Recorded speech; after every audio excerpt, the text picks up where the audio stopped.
మనం గెలిపియాలక్క. ఒక్కసారి జై తెలంగాణ, జై కేసీఆర్, జై కేటీఆర్. అందరు కూడా ధన్యవాదాలక్క. రాత్రి అయింది, ఎక్కువ టైం తీసుకోము, అర్ధగంట సేపట్లో మునిగిపోతుంది. మంచి పిఆర్ ఉందక్క, మీకు దండం పెడతా. ఇంత పెద్ద ఎత్తున మా అక్కలు, చెల్లెళ్ళు, అన్నలు, తమ్ముళ్ళు అందరు కూడా వచ్చినందుకు మా అక్కలకందరు కూడా నా పాదాభినందనం, పాదాభినందనం, పాదాభినందనం. ఈరోజు ఇంత పెద్ద ఎత్తున మన కంటోన్మెంట్లో, మన ఇంపీరియల్ గార్డెన్లో మన సభాధ్యక్షులు పాండు యాదవ్, మహేష్ గారు, మిగతా స్థానిక నాయకులు, మన క్యాండిడేట్ నివేదిత, మన సీను టీఎల్సీను, ఉద్యమకారులు, మా అన్నలు, తమ్ముళ్ళు, చెల్లెళ్ళు, అక్కలు, పత్రిక వీరు లేకపోతే వాళ్ళుందరు, వాళ్ళు లేకపోతే వీళ్ళుందరు. కానీ మనకు 70 స్వాతంత్రం వచ్చి 70 సంవత్సరాలు అయింది, కానీ మన కంటోన్మెంట్కి ఎప్పుడు స్వాతంత్రం రాలేదక్క. పెద్ద పెద్ద మంత్రులు అయ్యారు కాంగ్రెస్లో, బీజేపీలో పెద్ద పెద్ద మినిస్టర్లు అయ్యారు, కానీ మన కంటోన్మెంట్ ఎవరు పట్టించుకోలేదక్క. 30 ఏళ్ళ సంది ఏదైనా సేవ చేస్తుండంటే అది మన సాయంగానే చేసిండక్క. మనకు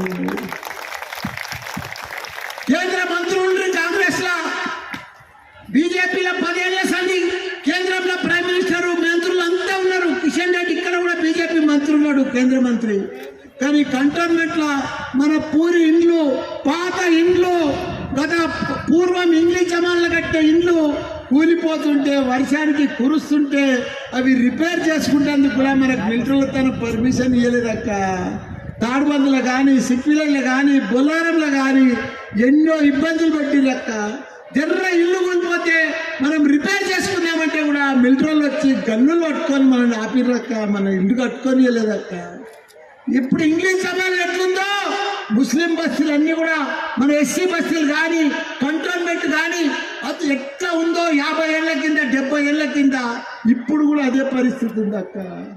మన పిల్లలకి ఎవరన్నా పిల్లలు చూడొస్తుంటే కూడా, మన పిల్లల పెళ్లి చేయాలంటే కూడా మన పరిస్థితి చాలా ఖరాబ్ ఉందక్క. మన కంటోన్మెంట్ ఎవరు పట్టించుకోలే. మిలిటరీ పరిపాలన ఉంది కాబట్టి, సెంట్రల్ పరిపాలన ఉన్నది కాబట్టి వీళ్ళెవరు నాయకులు కూడా మనల్ని పట్టించుకోలేదక్క. నేను కూడా ఎంపీ ఉన్నా, ఎంతో బాధపడ్డా. అన్ని రోడ్లు ఇక్కడ మనందరూ కూడా కంటోన్మెంట్లు ఉన్న వాళ్ళందరూ కూడా రాష్ట్ర ప్రభుత్వం ఎట్లా చేస్తారో ఆసరా పింఛన్లు కానీ, ఒంటరి వేల పింఛన్లు కానీ, దివ్యాంగుల పింఛన్లు కానీ, అమ్మమ్మల నాయనమ్మ పింఛన్లు కానీ, ఎవరన్నా మన బిడ్డ, మగబిడ్డ అయినా ఆడబిడ్డ అయినా 13,000 రూపాయలు ఇచ్చిండు. అదే మాదిరిగా కేసీఆర్ కిట్ ఇచ్చిండక్క మనందరికీ. మా అమ్మమ్మకు, నాయనమ్మకు, తాతమ్మకు, ప్రతి ఒక్కరికి ఇలా 200 పింఛన్ ఉంటే కాంగ్రెస్లో ఇలా 2,000 పింఛన్ చేసే ఘనత కూడా మన సీఎం కేసీఆర్ గారక్క. అంత గొప్ప నాయకుడు మనం ఇప్పుడు గెలిపించుకున్నాం. సాయన్న కూడా 30 ఏళ్ళ సరి మనకు సేవ చేసిండు, మంచిగా డబల్ బెడ్రూమ్ కట్టించిండు, మనకన్నీ కూడా తాగునీరు అందించిండు, మంచినీరు అందించిండు. అదే మాదిరిగా ఆ దేవుడు తండ్రి బిడ్డను ఏడాది లోపల తీసుకుపోయిందట.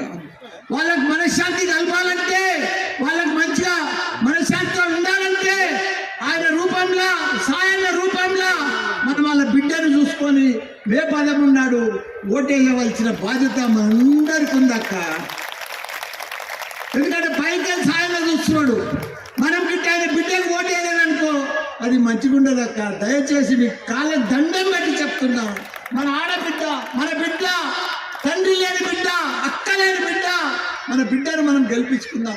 ఎవడో వస్తుండు, 3 పార్టీలు వాడిన వాళ్ళు వస్తున్నాడు, ఏదో ఇస్తే వారికి ఓటు వేయొద్దక్క.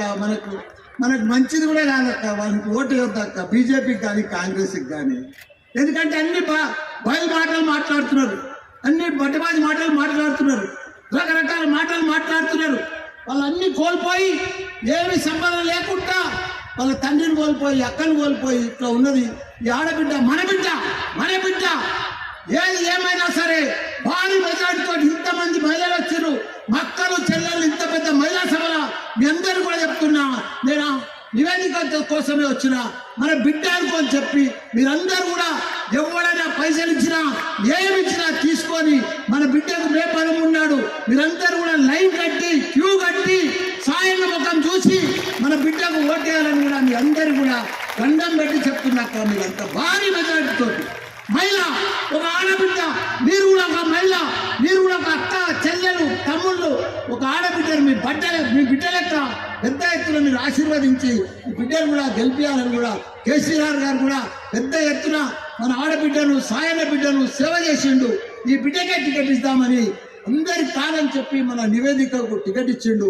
మీరందరూ కూడా సాయన రూపంలో చూసుకొని ఆయన ఆత్మశాంతి అయ్యేటట్టు ఆయనకు తలుచుకొని ఆయన చేసిన సేవలకు సాయన చేసిన సేవలకు మనకు ఆయన బిడ్డకు మనం ఓటేస్తే కూడా మనకు కూడా మంచిగా అనిపిస్తుంది అక్క. దయచేసి ఎవడో మాటలు చెప్తుంటు ఎవడేం చేయలేదక్క, నేను కంటోన్మెంట్లోనే ఉంటా, బోయినపల్లిలో ఉంటా, మీకు కూడా తెలుసు.